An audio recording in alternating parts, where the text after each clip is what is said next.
Hi guys, আসসালামু আলাইকুম। তো এই যে সবাই দেখেন বলদিয়ার মাঝে একটু গাইতেছে।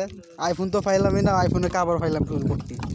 সব আইফোনের কাভার যদি কেউ লাগে তাহলে জানান যে এই যে লুকারা আছে ব্যবসায়ীরা, এরা সবাই যে আইফোনের কাভার বেচে। এরা সৌদি আরবে বলদিয়ার মাঝে আইফোন তো নাই, শুধু আইফোনের কাভার ফলাইতে গেছে আমার হালারা।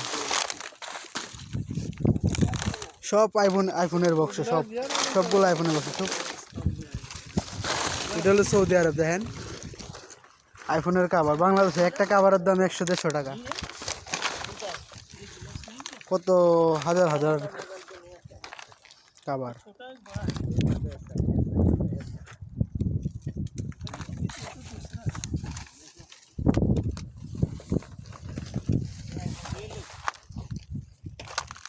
आईफोन किधर है? खाली कवर है ना।